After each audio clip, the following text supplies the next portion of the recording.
Amen. Père, nous te remercions, nous bénissons ton nom. Merci pour ton amour et ta miséricorde, ta grâce. Merci pour ta compassion sur tout le monde sans partialité. Nous demandons ce soir que ta parole pénètre et profite à chacun de nous au nom de Jésus-Christ. Seigneur, je prie que la parole fasse ce que tu veux pour chaque cœur, chaque vie, pour toutes les églises et pour tous ceux qui écoutent. Au nom puissant de Jésus, nous prions. Amen. Que Dieu vous bénisse, asseyez-vous. Ce soir, nous sommes à Jacques 2. Jacques 2, nous allons lire verset 14 qui dit: mes frères, que sert-il à quelqu'un de dire qu'il a la foi s'il n'a pas les œuvres? La foi peut-elle ce genre de foi? La foi, cette foi inactive, la foi qui ne touche pas, qui ne transforme pas, qui n'émue personne, est-ce que ce genre de foi, cette foi peut-elle le sauver ce soir, comme nous sommes à Jacques 2, versets 14 à 17. Nous allons voir recevoir et retenir la grâce de Dieu par la foi vivante et non morte. S'il y a quelque chose dont il faut parler, s'il y a quelque chose à apprendre, s'il y a quelque chose à répéter à maintes reprises dans la parole de Dieu, ces deux choses, la grâce et la foi. Comment sommes-nous sauvés? C'est par la grâce au moyen de la foi. Comment restons-nous fermes dans le Seigneur? Pas par notre force, par la grâce au moyen de la foi. Comment sommes-nous sanctifiés? Comment sommes-nous rendus saints? Et comment sommes-nous préparés pour le ciel? Par la grâce au moyen de la foi. Comment demeurons-nous fermes en suivant le Seigneur, en le servant, sans regarder ici et là? C'est par la grâce au moyen de la foi. Comment persévérons-nous en face de la persécution et des souffrances lorsque nous sommes persécutés, nous sommes maltraités, nous sommes assaillis et abusés pour notre foi? C'est par la grâce au moyen de la foi. Et c'est pourquoi nous considérons Éphésiens 2, verset 8. Car c'est par la grâce que vous êtes sauvés, par le moyen de la foi. N'est-ce pas important? Vous êtes sauvés par la grâce, par le moyen de la foi.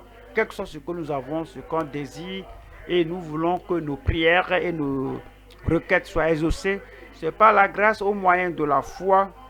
Et dit, et cela ne vient pas de vous, c'est le don de Dieu. C'est le don de Dieu. La grâce, les provisions, les promesses et les choses qui viennent du calvaire, qui viennent dans notre cœur, dans notre vie, nous recevons tout par la grâce au moyen de la foi. Donc, nous allons considérer à recevoir et à retenir la grâce de Dieu par la foi vivante et non morte. Nous allons voir trois choses ici. Numéro 1, c'est la grâce transformatrice. Et là, il y a des gens qui ne savent pas que la grâce transforme. Ils croient que la grâce a excusé Adam. Ils croient que la grâce tolère la dépravation. Ils croient que la grâce tolère nos péchés. Après qu'ils professent être sauvés, nés de nouveau, ils disent que je suis pécheur par la grâce. Non. Il n'y a personne qui soit pécheur par la grâce. Il n'y a personne qui soit mauvais par la grâce. On ne doit pas avoir la grâce pour avoir le mal dans notre vie. On ne doit pas avoir la grâce pour avoir la dépravation qui opère dans notre cœur. C'est la grâce qui apporte un changement, la grâce qui transforme, la la grâce la grâce transformatrice à travers la foi précise et décisive. 2. La grâce outragée. Il y a des gens qui bafouent, qui piétinent la grâce de Dieu. La Bible a dit que le Fils de Dieu était foulé aux pieds. La Bible dit qu'ils ont piétiné, ils ont marché sur la grâce de Dieu. Ils ont fait de la grâce une grâce vaine. Ils ont piétiné la grâce de Dieu, la piété, la bonté de Christ. 2. La grâce outragée ou piétinée par la foi morte et mortifiante. Non seulement ils sont morts, et par la foi morte et assourdissante. Et ils sont morts à la connaissance, ils sont morts au son, ils sont morts à la voix de Dieu, ils sont morts à toute invitation les appelant au royaume de Dieu, ils sont morts à l'avertissement de Dieu qui nous montre comment rester et demeurer dans la bonté de Dieu, dans la grâce de Dieu, dans la piété que Dieu a pourvue à travers Christ au calvaire. La grâce outragée par la foi morte et assourdissante ou mortifiante. 3. La grâce triomphante. La grâce qui triomphe du péché, des tentations, des épreuves, de la fournaise et de Nebuchadnezzar. La grâce qui triomphe des épreuves, des tentations, de toutes les difficultés, des tortures de la foi. La grâce triomphante à travers la foi distinguée. Comment les gens se sont-ils distingués? Abel s'était distingué de Caïn. Enoch s'était distingué de ces gens antédiluviens, les gens avant le déluge. Il s'était distingué de ces gens. Noé s'était distingué parce qu'il a entendu la parole et il craignait le jugement et il a bâti l'arche pour le salut de sa maison. Abraham s'était distingué tout en obéissant au Seigneur. Tout le monde connaît les pas qu'il a fait, comment il a marché. Il n'était pas comme le reste des autres. C'est le genre de grâce qui triomphe et qui nous rend distingués. La grâce triomphante à travers la foi distinguée. Alors, on n'est pas des gens ordinaires, des gens de la rue, des femmes et des hommes qui vivent de façon commune. Mais si vous avez la grâce de Dieu qui triomphe, qui vient, qui a le dessus sur le mal, vous avez la grâce de Dieu et vous avez une foi distinguée. Alors au premier point, nous allons voir la grâce transformatrice à travers la foi précise et décisive. Nous allons à Tite 2, verset 11, car la grâce de Dieu, source de salut pour tous les hommes, a été manifestée. Si vous avez la grâce de Dieu, et la grâce de Dieu a été acceptée, a été reçue, et dit que cela a apporté le salut. Qu'est-ce que le salut? C'est l'expérience qui vous rend différent de ce que vous étiez dans le passé. Vous avez fait l'expérience du salut authentique, l'expérience pas n'importe quel salut. Je le connais, je le sens. Cela est venu me transformer, apporter un changement dans ma vie. La grâce de Dieu, source de salut pour tous les hommes, a été manifestée. Verset 12. Elle nous enseigne à renoncer à l'impiété et aux convoitises mondaines et à vivre dans le siècle présent selon la sagesse, voire la grâce de Dieu. Quand cela entre dans notre vie, dans notre cœur, elle nous enseigne Elle nous transforme à vivre selon la sagesse, la justice et la piété dans le siècle présent. Nous allons voir 3 sections ici. Numéro 1, nous allons voir la grâce transformatrice à travers la foi confiante, la foi qui se confie au Seigneur. 2, la piété transparente à travers la foi tenace, en restant ferme là-bas. Si quelque chose qui se passe, on reste là-bas. Si la vie n'est pas totalement devenue transparente, on reste là-bas. C'est cette foi tenace qui nous fait avoir cette piété transparente. Numéro 3, c'est la bonté transcendante, la bonté transcendante sous la foi éprouvée. Numéro 1, c'est la grâce transformatrice à travers la foi confiante. Tite 2, verset 11, car la grâce de Dieu, source de salut pour tous les hommes, a été manifestée. Il n'a pas dit que c'était accepté par tous les hommes. Non. C'est une chose de pouvoir à tous les hommes, une autre chose que chacun, individuellement, de tout le cœur, accepte ce qui a été manifesté.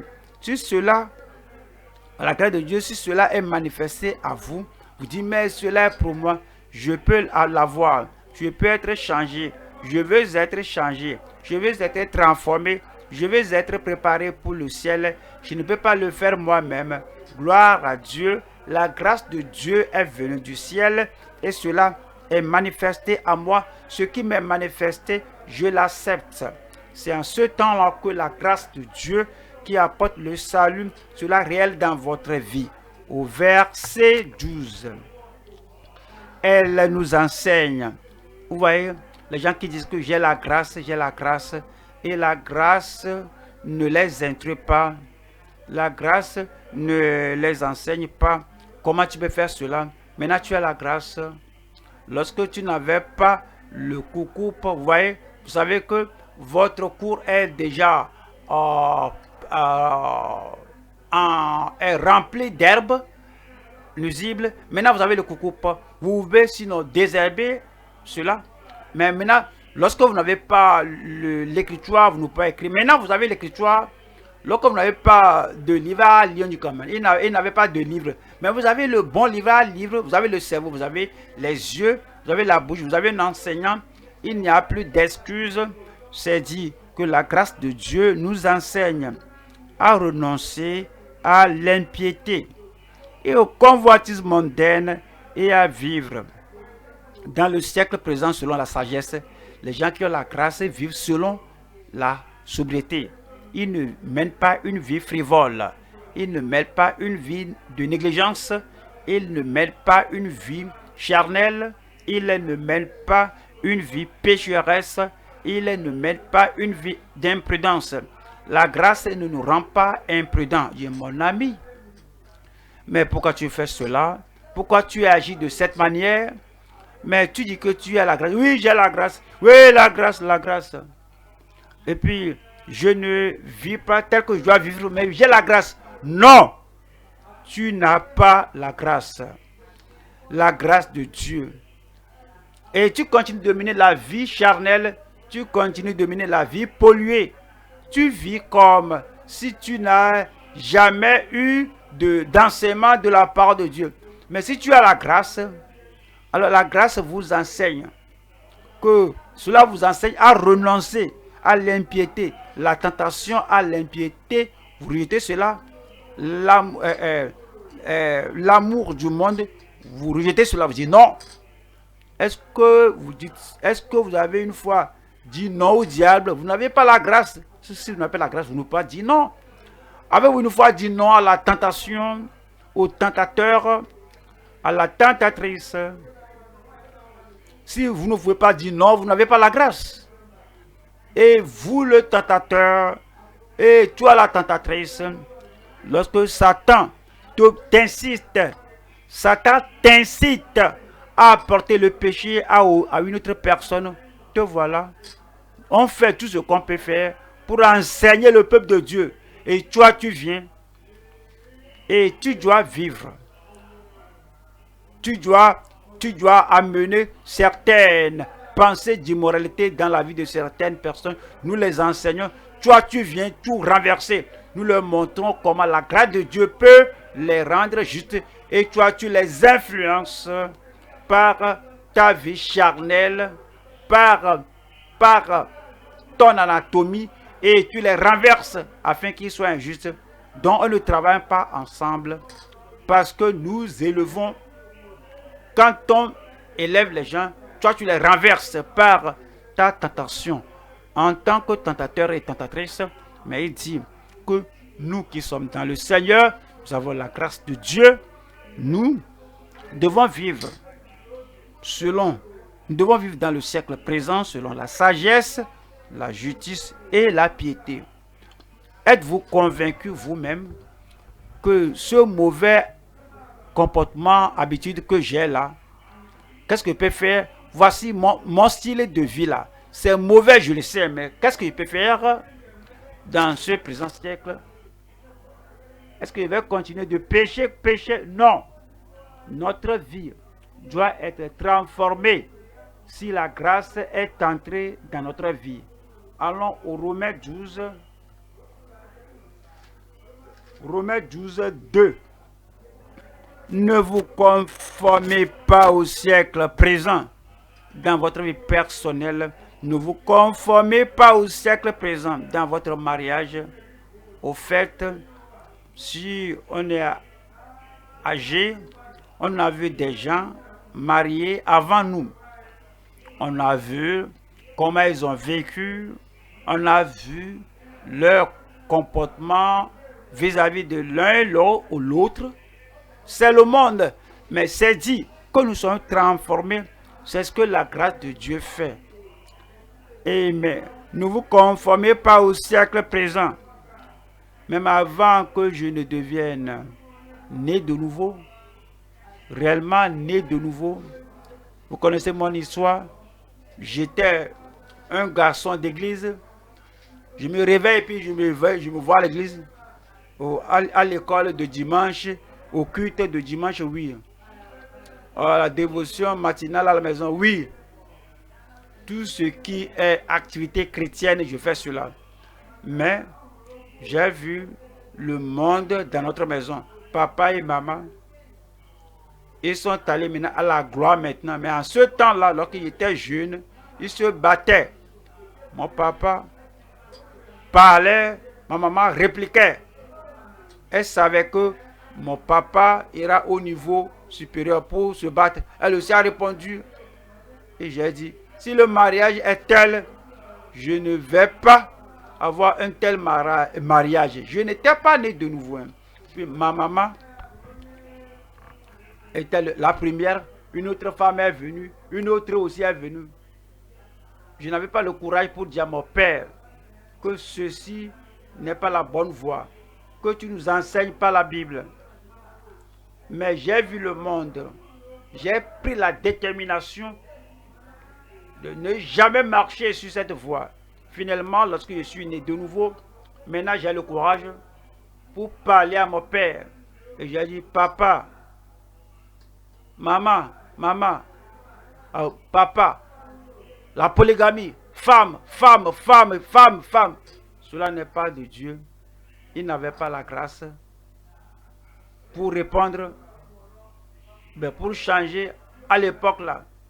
Mais je peux voir que c'est le monde, que c'est ce qui arrive. Maintenant, je suis né de nouveau. Je ne vais pas suivre la voie du monde. C'est la transformation. Il n'y a personne qui m'a forcé. Tout ce que je savais, c'est que j'ai reçu le salut par la grâce au moyen de la foi. Et les choses étaient différentes. Je sais que vous savez que je suis allé à l'école où on nous a enseigné qu'il n'y a pas de Dieu, il n'y a pas ceci et cela. Mais je n'ai pas enseigné cette philosophie. Cependant, je prenais les choses de l'école. J'avais des livres de l'école, là, des livres à la bibliothèque que je ne retournais pas. Je les gardais. Je prenais les lettres qu'on qu'on qu'on envoie aux parents. Je lis ça à mon papa. Je dis qu'on nous a dit d'acheter ceci et cela. Mais tout est un mensonge. C'est la voix du monde. Tout le monde le faisait.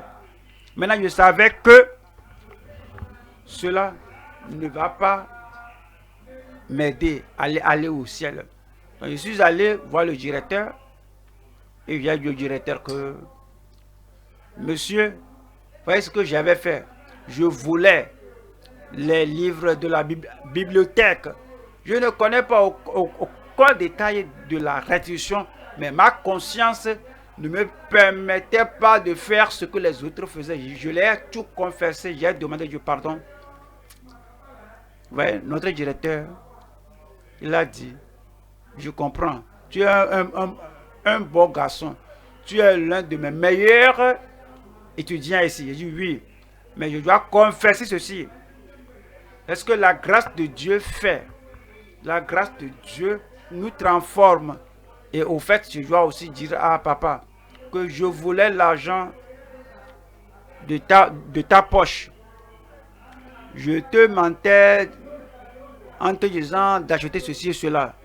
Ça, c'est l'évidence du véritable salut par la grâce au moyen de la foi. Et dit, ne vous conformez pas au siècle présent, mais soyez transformés par le renouvellement de l'intelligence, afin que vous discerniez quelle est la volonté de Dieu, ce qui est bon, agréable et parfait. Cela va se produire dans chaque vie. Cela va transformer la vie. Une vie transparente. Allons à la deuxième partie, nous allons voir la piété transparente par la foi tenace. La piété transparente. La piété que nous avons, si c'est seulement en public, qu'on sache que je suis pieux quand les amis ne sont pas là, quand les frères et sœurs ne sont pas là, quand les gens qui peuvent vous défier, mais pourquoi tu fais ça? Mais pourquoi tu te comportes de cette manière? Mais pourquoi tu fais ce qui va tenter les autres? Vous savez, si nous sommes juste en public, lorsqu'on me voit, mais lorsqu'il ne peut pas me voir, que c'est moi qui suis l'initiateur de cette mauvaise chose, donc on perd. Donc on fait tout ce qu'on veut faire. Ça, ce n'est pas la transparence. Nous allons aux Hébreux. Hébreux chapitre 10, verset 22. Hébreux 10, 22.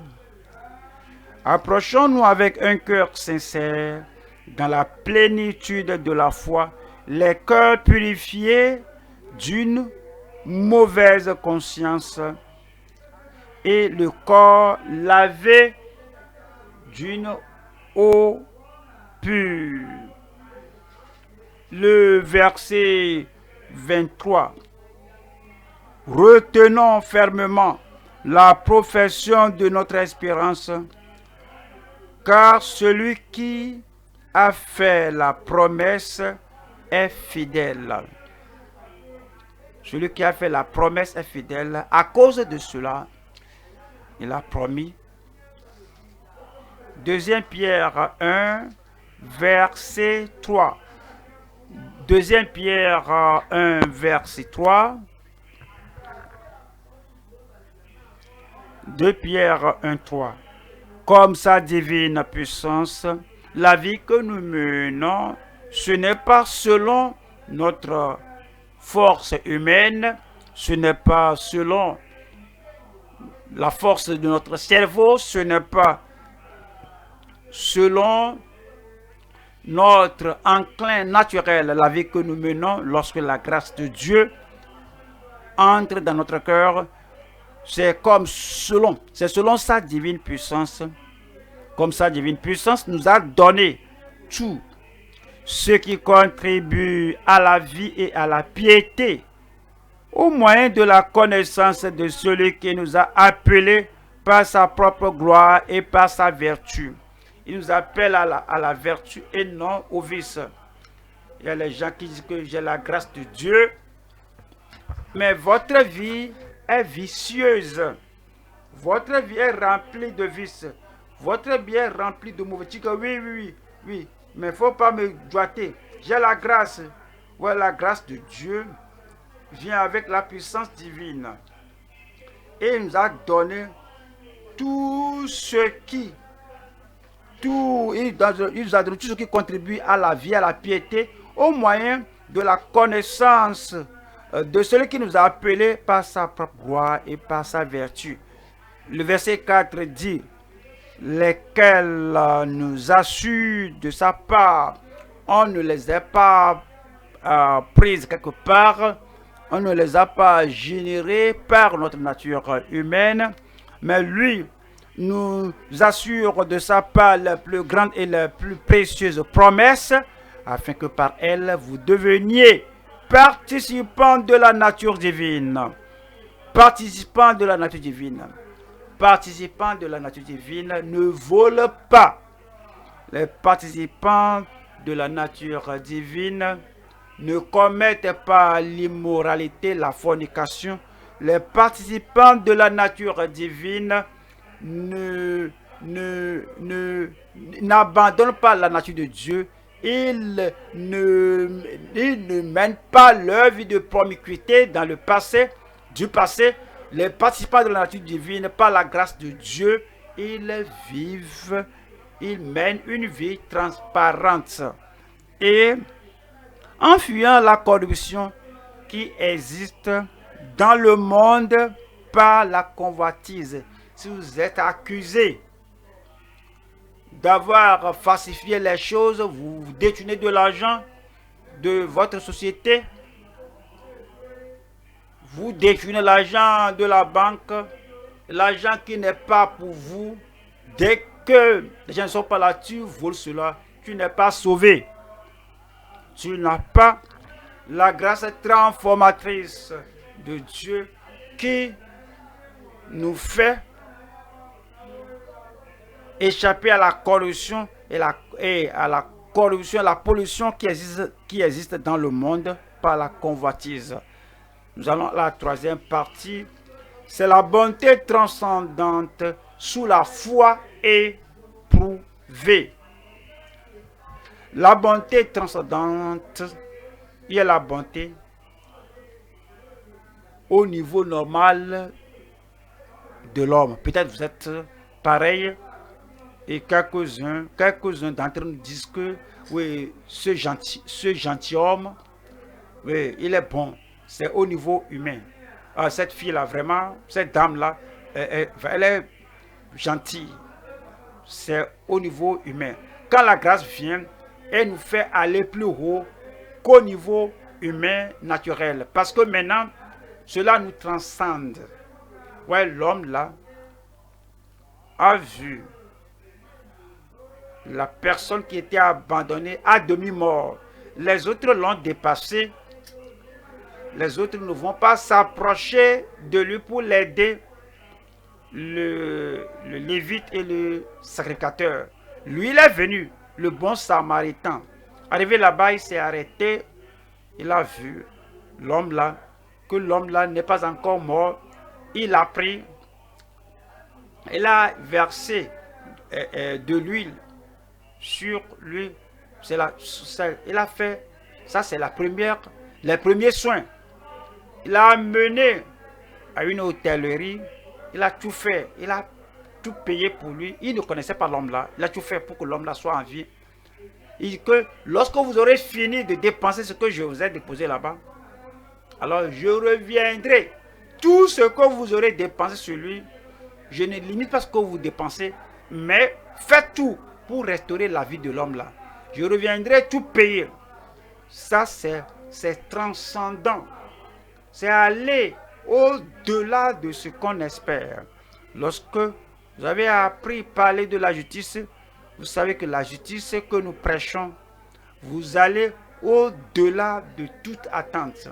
Lorsque vous entendez parler de la sainteté, et vous connaissez la sainteté extérieure et extérieure, vous allez au-delà de cela.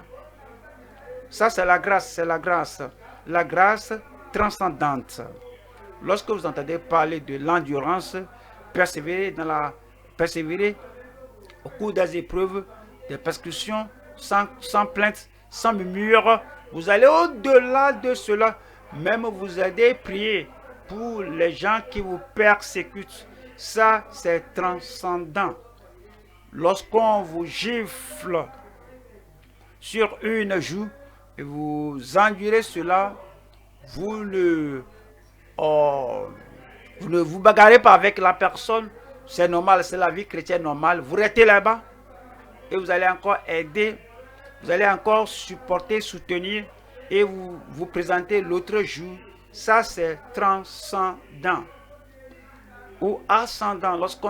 Lorsqu'on écoute la parole de Dieu et on obéit à la parole de Dieu, c'est bon, c'est normal, c'est vrai.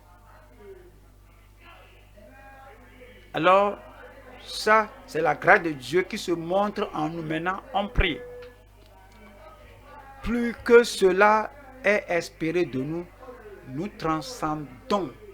Non, la grâce transcendante sous la foi éprouvée. On va à 1 Pierre chapitre 1 verset 7. 1 Pierre 1, le verset 7. Afin que l'épreuve de votre foi, il y aura des gens qui vont éprouver votre foi. Ils disent qu'il est profond. On va l'éprouver délibérément à votre service. Il est pasteur, mais il travaille à un bureau.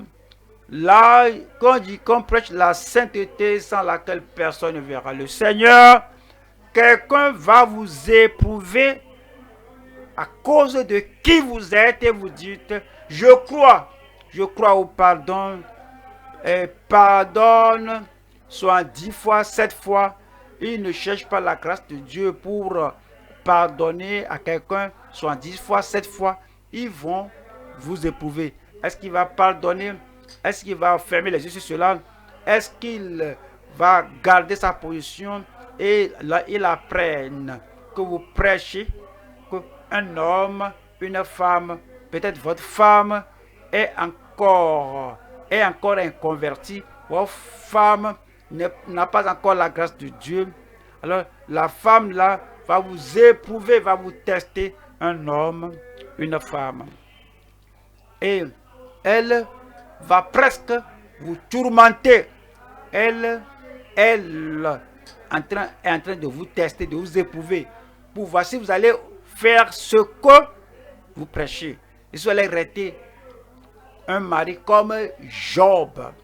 Elle restait mari de la femme là, avec toutes les épreuves et tout ce que la femme a dit. C'est ainsi qu'on voit qu'on a la bonté transcendante, même sous la foi éprouvée. C'est pourquoi c'est dit que, afin que l'épreuve de votre foi, plus précieuse que l'or périssable, qui cependant est éprouvé par le feu, est pour résultat la louange, la gloire et l'honneur lorsque Jésus-Christ apparaîtra. Le verset 8. Verset 8. Lui que vous aimez sans l'avoir vu, en qui vous croyez sans le voir encore, vous réjouissant d'une joie ineffable et glorieuse. Nous allons au deuxième point maintenant. Deuxième point, nous allons voir la grâce outragée, ou la grâce bafouée par la foi morte et assourdissante. Nous allons à Jacques chapitre 2. Jacques 2, 17. Il en est ainsi de la foi. Si elle n'a pas les œuvres, elle est morte en elle-même. Si la foi n'a pas les œuvres, elle est morte en elle-même. Avant de venir à Christ, aucune œuvre ne pouvait vous recommander à Dieu. Maintenant, vous croyez au Seigneur Jésus-Christ comme vous croyez au Seigneur. Cette croix, cette croyance, cette foi en Christ va reproduire le fruit de l'esprit, l'amour. Il en est ainsi de la foi. Si elle n'a pas l'amour, elle est morte en elle-même, la joie.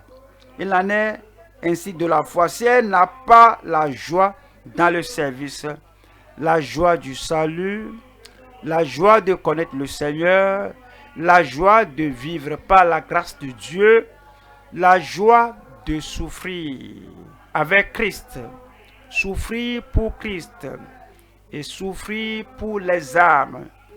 Si elle n'a pas de joie, elle est une foi morte.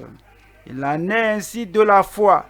Si elle n'a pas la paix, pas de paix au-dedans, pas de paix avec Dieu, pas de paix avec vos voisins, pas de paix dans votre foyer, pas de paix avec les gens qui vivent avec vous. Chaque fois vous pensez aux choses mauvaises. Il en est ainsi de la foi. Si elle n'a pas la paix, elle est morte en elle-même. Il en est ainsi de la foi. Si elle n'a pas la patience, le tempérament chaud, la furie, chaque fois en colère, un peu de choses, peu de paroles, peu de choses l'énervent, le fâchent. Pas de patience. Même les choses qui ne vous concernent pas, ce qui ne la concerne pas, alors il va là-bas, il va partout et il agit comme un capitaine militant du monde entier. Et ce qui ne le concerne pas est fait, dit quelque part, il se fâche. Tout le monde doit fléchir la tête pour l'adorer. Est-ce que vous pensez au droit que vous avez en demandant que tout le monde soit votre esclave? Mais vous n'avez pas la patience ni la douceur. Il en est ainsi de la foi. Si elle n'a pas la douceur, la bénignité, l'humilité, vous traitez les gens comme si vous êtes votre capitaine, parent, militant. Vous voici, vous êtes jeune. C'est du jeune, peut-être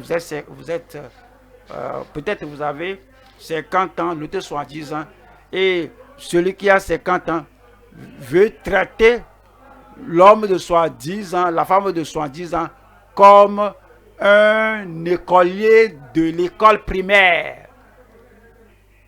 Il en est ainsi de la foi. Si elle n'a pas la douceur, si elle n'a pas d'humilité, si elle n'a pas la fidélité ou la foi, si elle n'a pas de fidélité, cette foi est morte.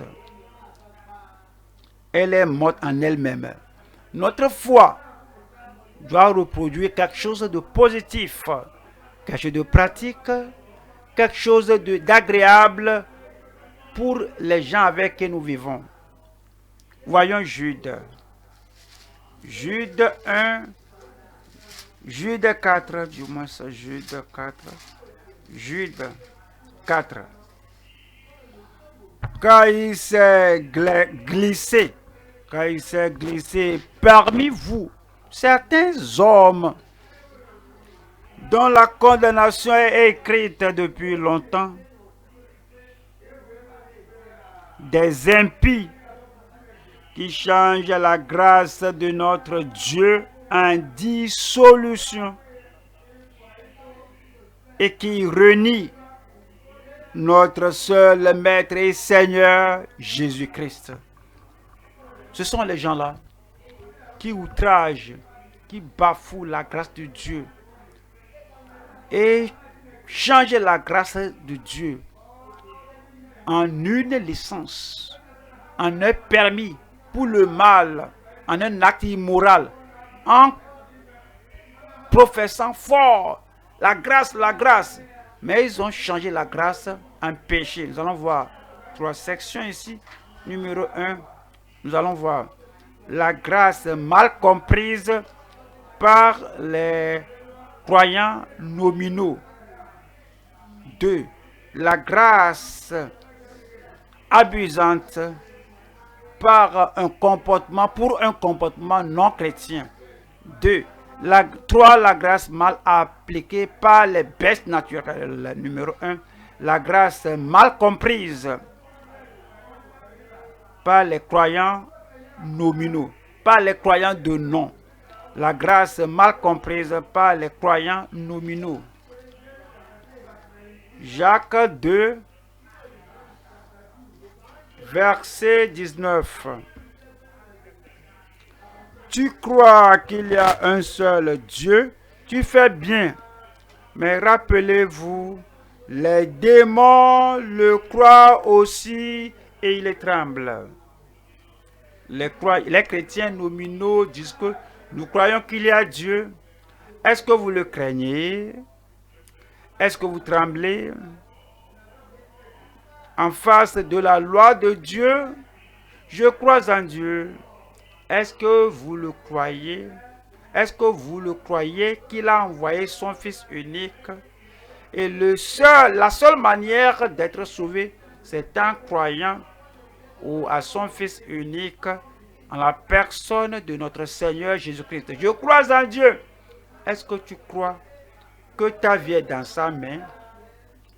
Que tu peux quitter ce monde à tout moment? Je crois en Dieu. Est-ce que tu crois que Dieu voit tout ce que tu fais, tout ce que tu dis? Est-ce que tu crois que la chose mauvaise que tu dis là, que Dieu s'irrite contre le méchant à tout moment? Est-ce que vous croyez que si votre justice ne surpasse pas celle des scribes et des pharisiens, vous n'entrerez pas dans le royaume de Dieu?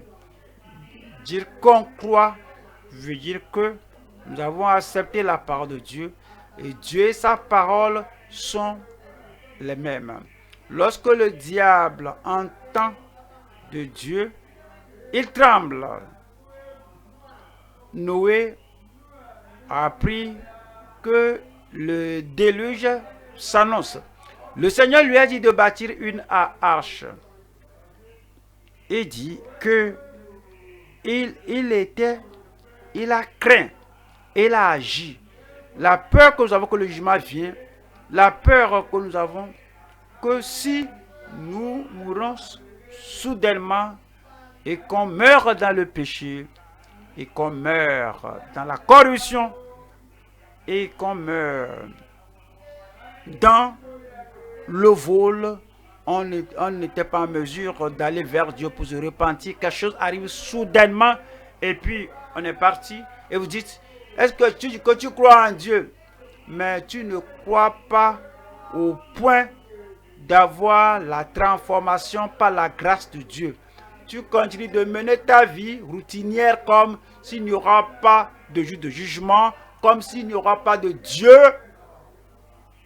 qui jugera, mais tu piétines la grâce de Dieu et tu comprends mal la grâce comme les fréquentateurs nominaux d'église.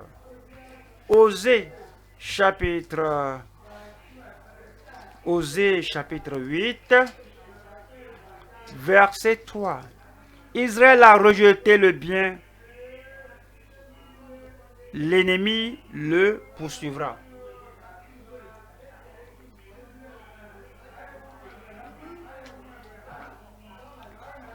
Chaque fois ils disent, nous sommes enfants d'Israël, nous connaissons la loi de Dieu, mais il renverse tout. Verset 12, que j'écrive pour lui toutes les ordonnances de ma loi, elles sont regardées comme quelque chose d'étranger. Il croyait en Dieu. Oui, je ne suis pas un athée, je crois en Dieu, le créateur du ciel et de la terre. Mais tu ne trembles même pas parce que tu désobéis, tu te rebelles contre le Seigneur, le créateur du ciel et de la terre. Et finalement, dans ta vie, dans ton cœur, que j'écrive pour lui toutes les ordonnances de ma loi. Elles sont regardées comme quelque chose d'étranger. Est-ce que vous regardez la parole de Dieu comme quelque chose d'étranger? Un homme, une femme, l'homme et la femme, l'homme doit quitter père, l'homme ou la femme doit quitter son père, sa mère, et va se joindre à sa femme jusqu'à ce que la mort les sépare. Ça c'est étranger. Un homme et une femme. Pas un homme et un homme. Pas une femme et une femme. Se joindre ensemble et emprunter des enfants d'autres lieux. D'autres qui se sont bien mariés. Et puis lorsqu'on dit que aller au ciel et être dans le livre de vie, ce doit être un homme et une femme. Il dit, ah, ça c'est étranger. Pasteur, cesse de prêcher cela. Parce que maintenant, si vous continuez de prêcher cela, il n'y a personne qui va vous écouter, parce qu'il n'y a personne qui puisse vous écouter, parce que nous sommes mariés, joints. Mais vous êtes unis ensemble dans le péché. Que j'ai écrit pour lui toutes les ordonnances de ma loi, elles sont regardées comme quelque chose d'étranger. Ce sont les gens-là qui comprennent mal la grâce de Dieu. Parce qu'ils sont des croyants de nom, des croyants nominaux. Voyons la deuxième partie. C'est abuser de la grâce pour un comportement non chrétien. Ils croient que la grâce couvre tout. Ils croient que la grâce couvre un comportement non chrétien et vivre avec les hommes hors de votre foyer conjugal, vous donnez à ces gens ce qui appartient à votre mari. Et que la grâce couvre tout. Traitez avec des femmes ce qui appartient uniquement à votre femme. Donc la grâce. Ça, ce n'est pas la grâce, hein? Ce n'est pas la grâce. Ça, c'est la dissolution. C'est l'adultère, l'immoralité, la fornication, le mal, le dérèglement. C'est la promiscuité. Ça, c'est la nature naturelle adamique. Alors les gens ont pris la grâce de Dieu en vain. Ils disent que hey, c'est celui que je suis, c'est ce que je fais, c'est ce que je vais faire. Ça, la grâce dont vous parlez est vaine. 1 Corinthiens 15 au verset 2. 1 Corinthiens 15, 2. Et par lequel vous êtes sauvés, et vous le retenez tel que je vous l'ai annoncé. Autrement, vous auriez cru en vain. Vous n'allez pas croire en vain. Je dis, vous n'allez pas croire en vain. Voilà la troisième partie ici, nous allons voir. La grâce mal appliquée par les bêtes ou les brutes naturelles. La grâce mal appliquée par les bêtes ou les brutes naturelles. Allons à Jude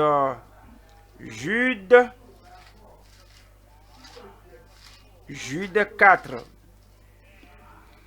Car il s'est glissé parmi vous certains hommes. En tant qu'Église, nous devons être vigilants. En tant qu'Église, nous devons ouvrir nos yeux, écarquiller nos yeux pour bien voir, parce que quand il s'est glissé parmi vous certains hommes, certaines femmes, ici, par la grâce de Dieu, nous croyons à la Bible, nous enseignons la Bible, nous proclamons la Bible. Et toute information que vous voulez avoir, alors vous écoutez, vous recevez l'information de nous ici par la parole de Dieu qui a enseigné.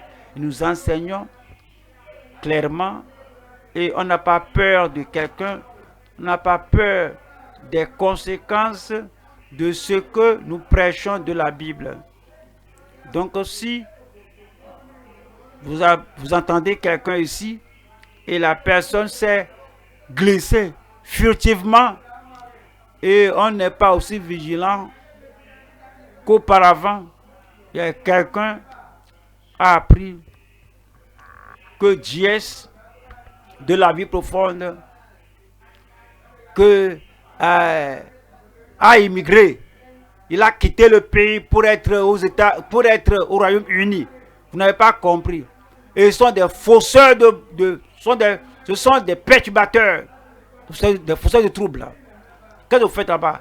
Que votre pasteur a immigré en Angleterre.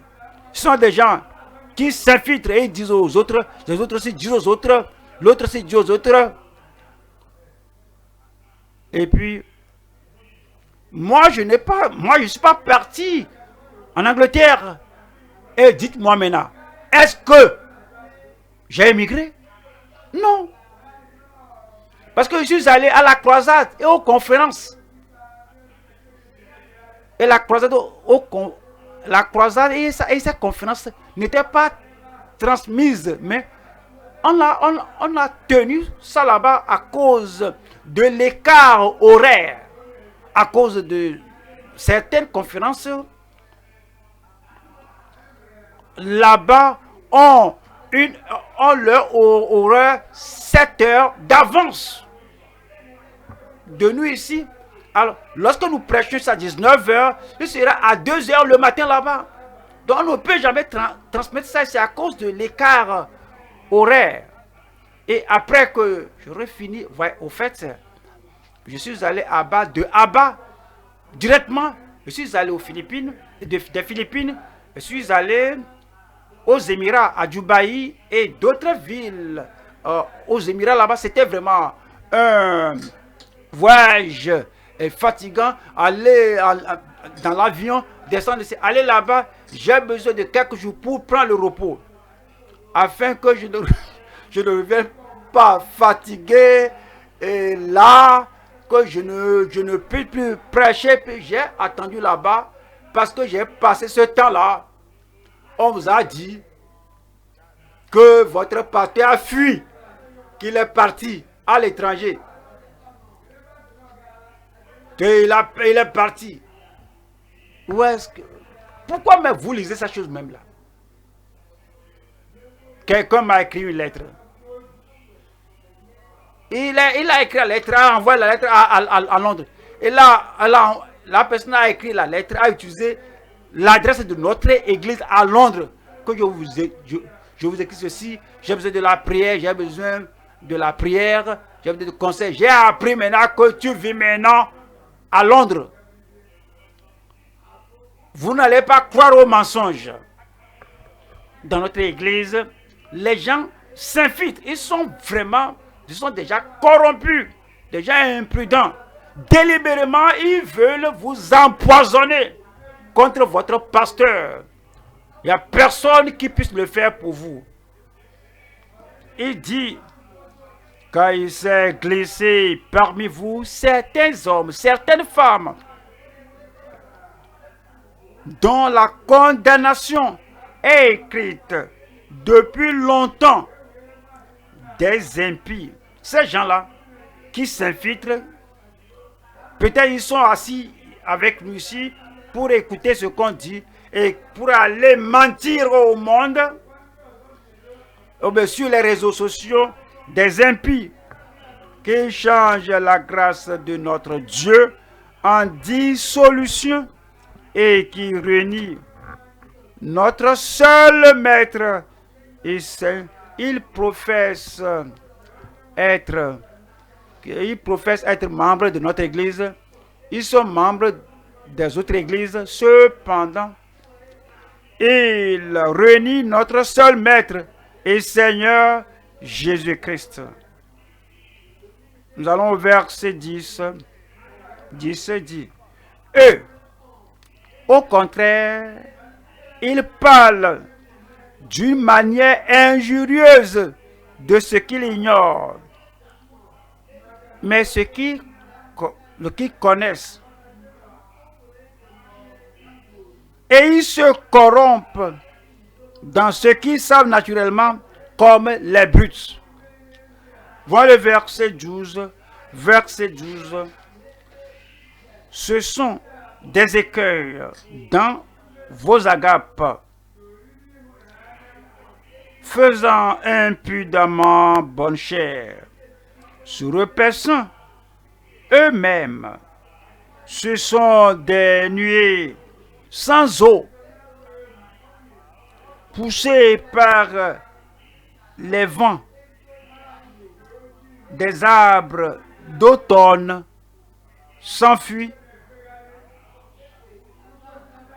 2 fois morts.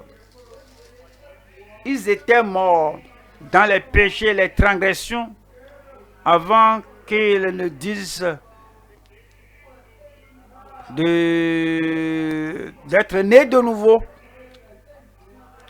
Alors, ils ont donné leur vie au Seigneur. Finalement, ils ont rétrogradé. 2 fois morts, déracinés. Voilà le verset 13. Le verset 13 dit, des vagues furieuses de la mer, rejetant l'écume de leur impureté, des âtres errants, auxquels l'obscurité des ténèbres est réservée pour l'éternité. La grâce, quand elle vient dans notre vie, nous devons comprendre qu'il ne faut pas mal comprendre la grâce de Dieu. Il ne faut pas abuser de la grâce de Dieu. Nous devons appliquer la grâce de Dieu de façon appropriée afin que vous n'appliquez pas mal la grâce de Dieu, afin que votre vie soit vécue par la transformation et non tout en outrageant la grâce de Dieu. Nous allons au troisième point.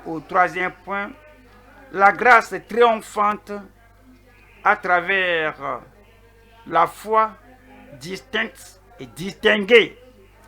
La grâce triomphante, la grâce qui l'emporte sur le mal. Nous venons à Dieu par la grâce. Par la grâce, nous triomphons de la vie passée, de toute l'hypocrisie de la vie passée, de toute la haine et de l'amertume de la vie passée. Nous triomphons de la culpabilité, de la condamnation de la vie passée. La grâce triomphante à travers la foi distincte et distinguée. Romains au chapitre 5. Romains chapitre 5, verset 1. Étant donc justifiés par la foi, nous avons la paix avec Dieu par notre Seigneur Jésus-Christ. Verset 2. À qui, c'est par Jésus-Christ qu'il a mentionné à la fin du verset 1, à qui nous devons d'avoir eu par la foi, à qui nous devons d'avoir eu par la foi accès à cette grâce. Lorsque la grâce se manifeste à nous et nous avons accès à cette grâce par la foi, dans laquelle nous demeurons fermes et nous nous glorifions dans l'espérance de la gloire de Dieu. 1er Timothée chapitre 1. 1er Timothée chapitre 1 verset 14. Et la grâce de notre Seigneur a surabondé avec la foi, la grâce avec la foi et la charité qui est en Jésus-Christ. C'est la grâce qui est triomphante. Nous allons voir 3 sections ici. Vaincre le monde et la mondanité par la grâce au moyen de la foi. 2. Surmonter notre faiblesse et notre rébellion par la grâce et la foi. 2. Inverser l'errance des autres dans le désert par la grâce au moyen de la foi. Alors la première partie ici, c'est vaincre le monde et la mondanité par la grâce au moyen de la foi. 1 Jean 5, verset 4. 1 Jean 5, verset 4. Parce que tout ce qui est né de Dieu triomphe du monde. Et la victoire qui triomphe du monde, c'est notre foi.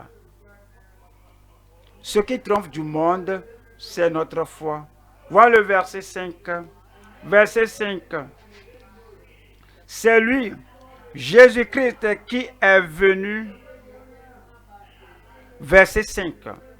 Qui est celui qui a triomphé du monde? Sinon celui qui croit que Jésus est le Fils de Dieu. Le Fils de Dieu. Il est venu du ciel vers les fils des humains afin de conduire les filles des hommes vers le ciel comme fille de Dieu. Il est le seul qui puisse le faire. Il n'y a point d'autre nom donné parmi les hommes par lequel nous devions être sauvés. Le nom est Jésus. Messieurs, que dois-je faire pour être sauvé? Crois au Seigneur Jésus et tu seras sauvé. Et toute la terre verra le salut du Seigneur.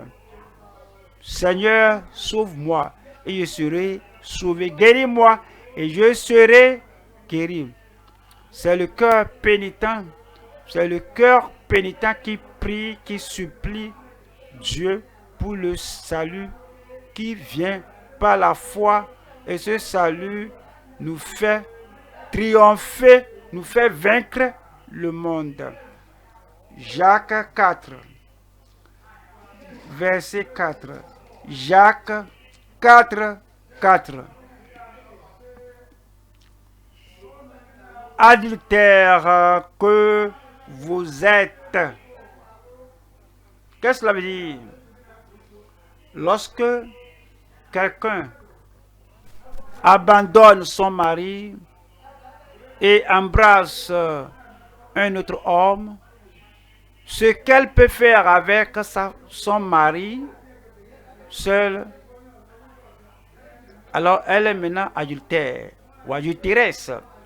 Une femme d'église, une femme populaire, une femme qui abandonne son mari. Et ce qu'elle doit faire avec son mari, elle le fait avec un autre homme. Ça, c'est l'adultère. La femme est adultère. Lorsqu'un homme abandonne sa femme pour faire avec une autre femme ce qu'il doit faire avec sa femme seule, l'homme là est un adultère. Maintenant, il peut ne pas même le cacher. La femme peut être là. Et l'homme là utilise la témérité. Je suis indépendant. 50-50. Je t'ai donné beaucoup de temps. Je vais donner à l'autre femme la même chose que je te donnais, alors il est un adultère. Et maintenant, c'est dit que adultère que vous êtes, cela veut dire que nous sommes l'épouse de Christ. Il est l'époux. Et Christ a versé son sang. Il a payé tout le prix. Et il fait de nous, nous qui croyons, l'épouse de Christ, l'épouse à l'époux Christ, l'époux et l'épouse, l'homme et la femme, l'épouse de Christ, une femme, l'époux de Christ, l'homme, la femme qui donne l'attention au monde et aime le monde. Ça, c'est un adultère spirituel.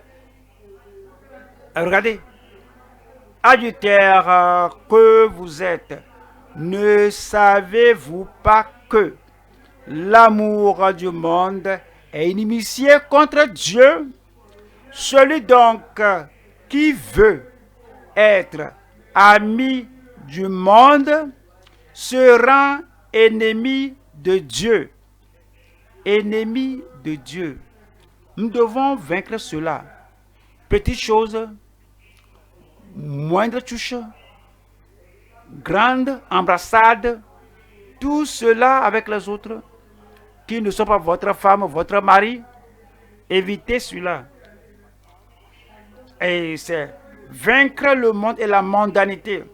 Allons à 1 Jean, chapitre 2, verset 15. 1 Jean 2, verset 15. N'aimez point le monde, leur danse, leur musique, leur vin, leur cigarette, leur marijuana, leur stimulant, leur drogue, leur cérémonie, leur festivité. N'aimez point le monde, ni les choses qui sont dans le monde. Si quelqu'un, si un pasteur, si un membre, un ministre, si quelqu'un, si quelqu'une, si une femme, si un fonctionnaire, si quelqu'un dans l'église, si quelqu'un aime le monde, l'amour du Père n'est point en lui. L'amour du Père n'est point en elle. Verset 16 dit, car tout ce qui est dans le monde, les festivités, les traditions, les danses, les célébrations, tout ce qui est de la chair. Il dit, car tout ce qui est dans le monde, la convoitise de la chair, la convoitise des yeux et l'orgueil de la vie, ne vient point du Père, mais vient du monde. Verset 17.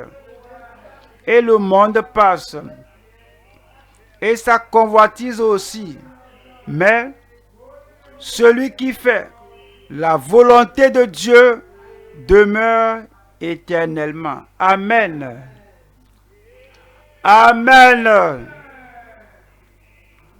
Avant la deuxième partie ici, c'est surmonter notre faiblesse et notre obstination ou notre rébellion par la grâce et la foi.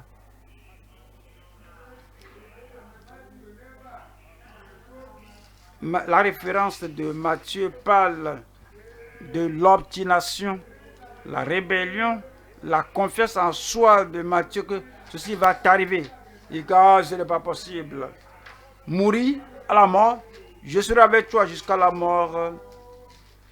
Va prier, veille sur toi, veille, parce que l'esprit est bien disposé, mais la chair est faible. Va à Dieu en prière. Le Seigneur Jésus lui a dit directement que ceci va arriver.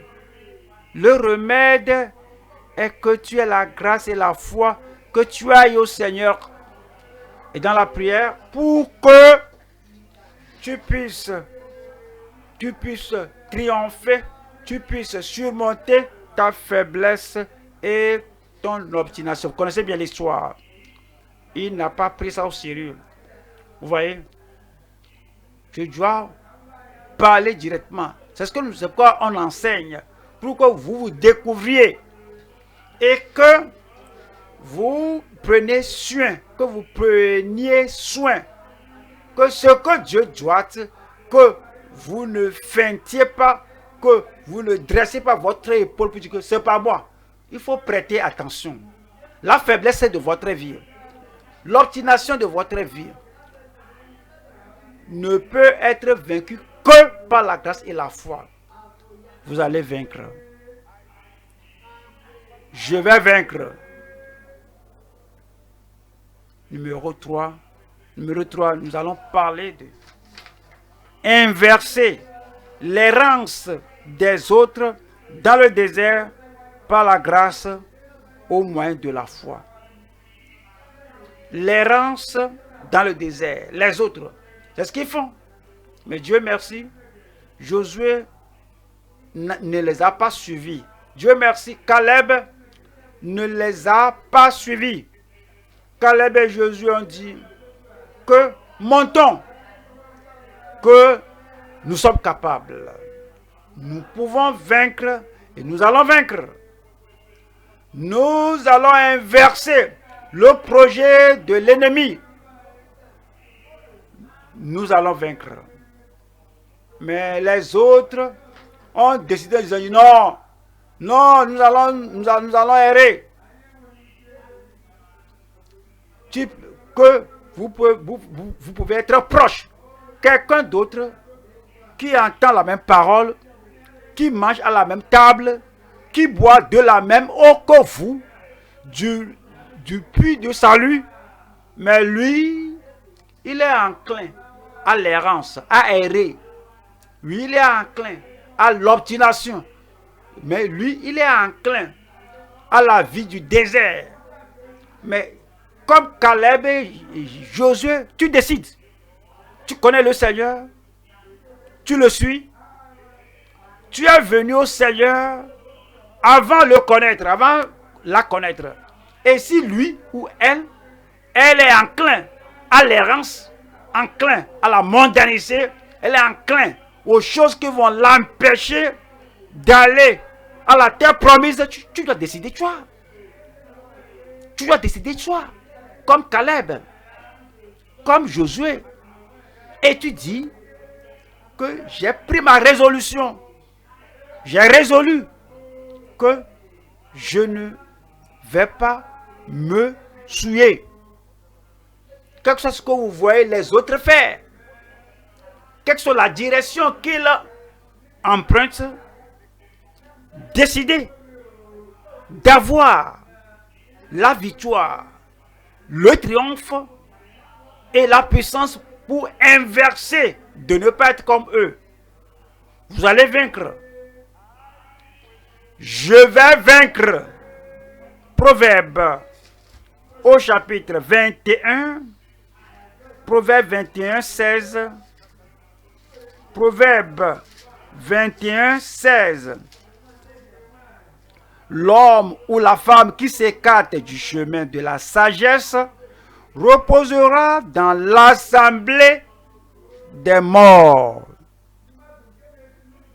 Un membre, un frère, une sœur qui s'écarte du chemin de la sagesse reposera dans l'assemblée des morts.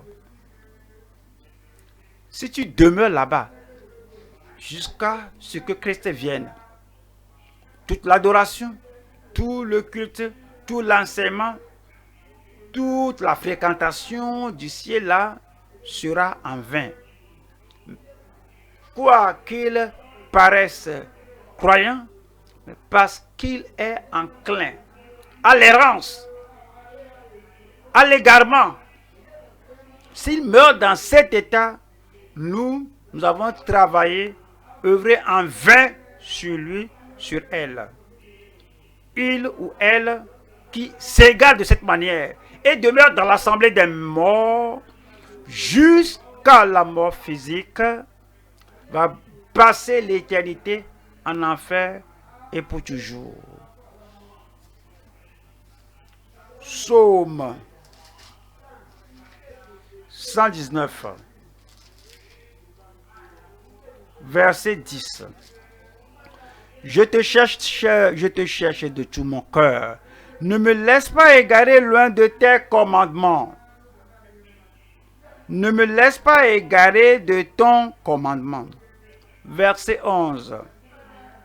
Je serre ta parole dans mon cœur afin de ne pas pécher contre toi. La parole de Dieu que nous attendons, alors doit s'établir dans notre cœur pour transformer notre vie et pour faire de nous une vie bien établie comme notre seconde nature. C'est quand vous êtes né de nouveau. Vous ne devez pas aller prendre une cigarette. C'est pas la voix Satan. Connais ça. Il ne va même pas te tenter avec ça. Comme vous êtes né de nouveau maintenant, vous n'allez pas aller avec les bijoux du monde, les maquillages du monde. Satan sait qu'il ne peut pas venir te tenter avec ça. Dans chaque domaine de votre vie, ayez la parole en vous. Priez avec la parole en vous. Faites vivre la parole. Alors, je sais ta parole dans mon cœur, afin de ne pas pécher contre toi. Amen. Amen. Maintenant, s'il vous plaît, ne soyez pas blessés. J'ai remarqué que dès qu'on finit comme ça, je dis que levons-nous et prions. Et puis on se lève. Et puis on baisse la tête. Et ne sais pas ce qu'on fait. Et qu'on ne prie pas. Et puis on médite. Vous voyez, j'entends souvent au message qu'on a prêché 30 ans passés, 40 ans passés, je les avais sur mon iPhone. Quand j'écoute, à la fin, les gens prient, les gens vont prier. Et vous pouvez entendre 40 ans, la prière de 40 ans. Mais aujourd'hui, nous allons prier. N'allez pas prier pour me satisfaire. Vous priez pour avoir la grâce. Pour faire quoi? Ce que nous avons entendu. Et pour avoir la foi vivante. La foi vivante. La foi loyale que nous avons dans le Seigneur. Et cette foi-là va transférer la parole à notre cœur. Et pas d'offense. Amen. Les messages que j'écoute, je me rappelle ces jours-là, lorsque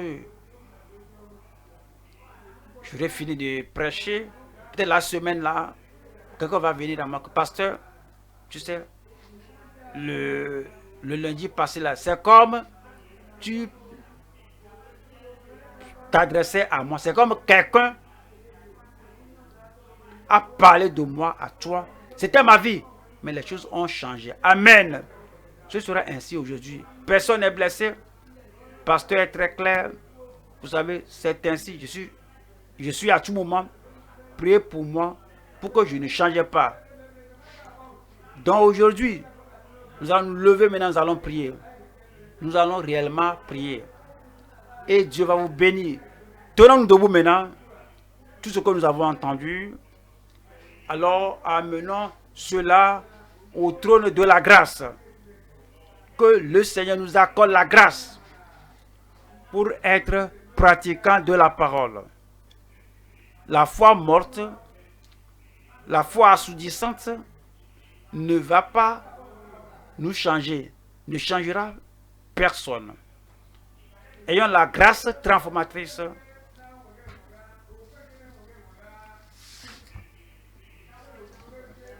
à travers la foi précise. La foi précise. La foi précise. j'ai décidé de suivre Jésus. Pas de retour, pas de retour. Parlez au Seigneur. Les amis peuvent m'abandonner, peuvent me pousser, me mettre de côté. Ils m'ont délaissé. Les amis peuvent faire demi-tour. Mais moi, j'ai décidé de suivre Christ. Pas de retour, pas de retour. Le monde derrière moi, toute leur festivité, toutes leurs traditions, toutes leurs cérémonies, tous leurs obsèques, comment ils le font, toutes leurs festivités, comment ils les font. Le monde derrière moi, la croix devant moi. Pas de retour, pas de retour. Les choses que j'ai abandonnées dans le passé, lorsque la grâce salvatrice est venue, ces choses que j'ai délaissées peuvent encore taper à la porte. Laisse-moi entrer, laisse-moi entrer. Sois encore frivole, laisse-moi entrer.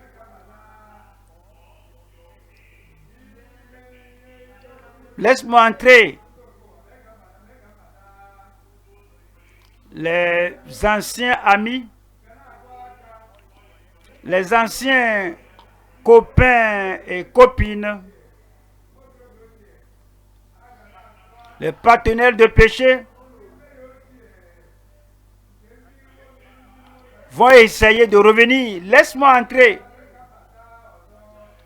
J'ai décidé de suivre Jésus. Pas de retour. Pas de retour.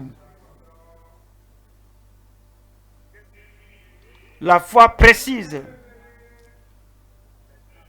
La foi dynamique.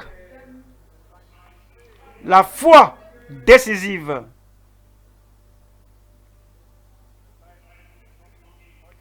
Si votre vie devient ordinaire, une vie commune,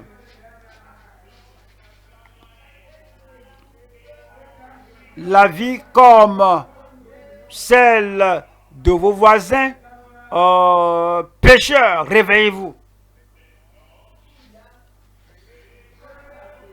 Que la grâce de Dieu dans votre vie ne soit pas en vain. Soyez différents. Soyez distincts.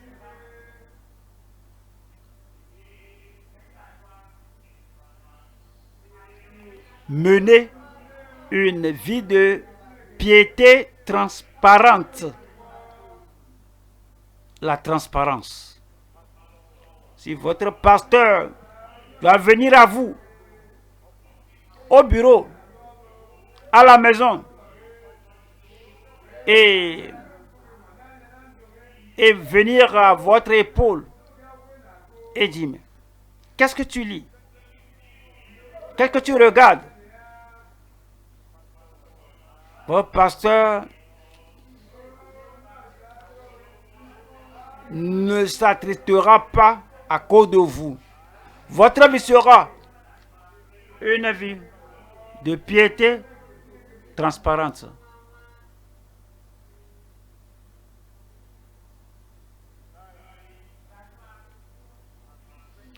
Une vie de bonté transcendante. Une vie de bonté transcendante. Qui monte, ascendante. Qui est plus grande. Qui va au-delà de l'ordinaire. La bonté transcendante. Même lorsque votre foi est menacée. Pas de colère.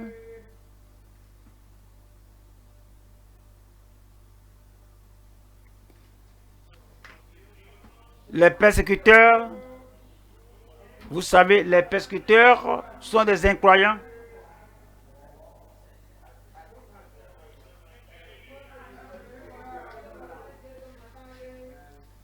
Quel que soit le nom que vous les appelez, quelle que soit leur position qu'ils détiennent, s'ils persécutent le juste, donc ils sont des injustes.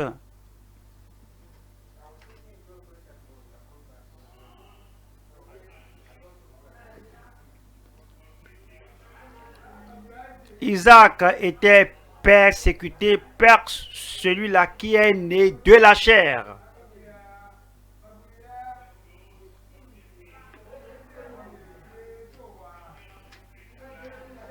Lorsque ces gens du monde, les chrétiens nominaux, ceux qui vivent et agissent comme s'ils n'ont jamais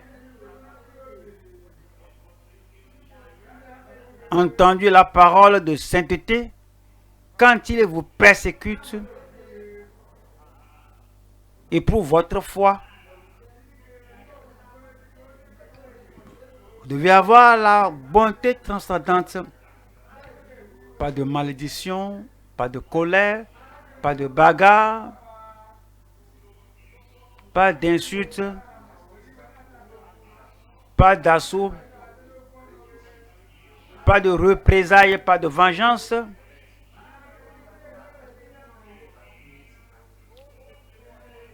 Pas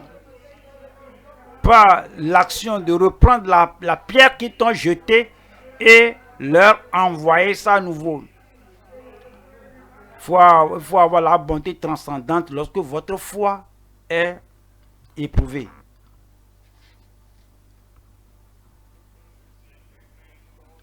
Ne recevez pas la grâce de Dieu en vain.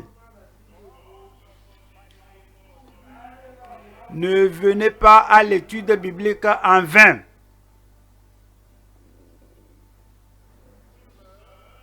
Ne servez pas en vain. Ne priez pas en vain. Ne recevez pas la grâce de Dieu en vain.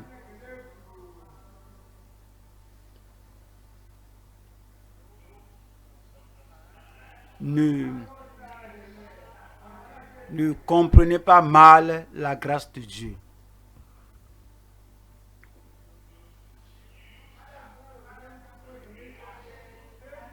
N'abusez pas de la grâce de Dieu.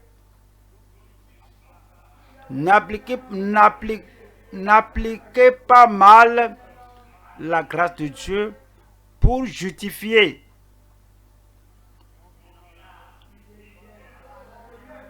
Le caractère des croyants nominaux s'absent. Mais tu empruntes le mauvais chemin. Laissez-moi. Est-ce que vous ne connaissez pas mon pouvoir? J'ai la puissance. Je peux même ôter la grille et mettre ça sur mon épaule. J'ai l'onction. J'ai la force. J'ai la puissance.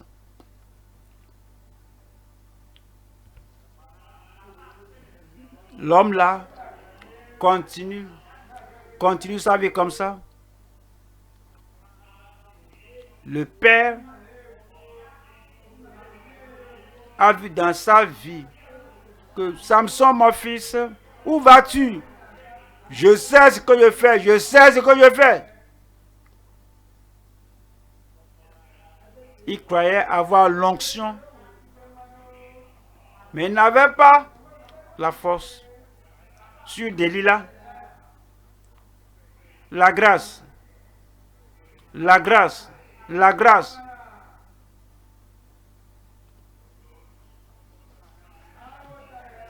Ne comprenez pas mal le mot là, la grâce.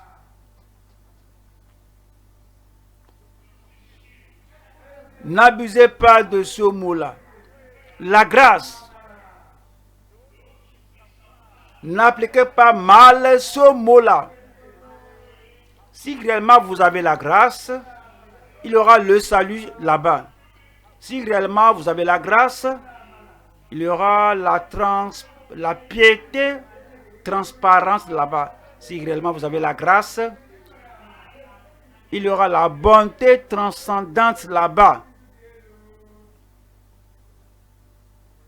Priez pour que la grâce de Dieu continue d'agir dans votre vie. Que vous soyez triomphant, victorieux, invincible. La grâce triomphante est disponible pour vous et pour moi.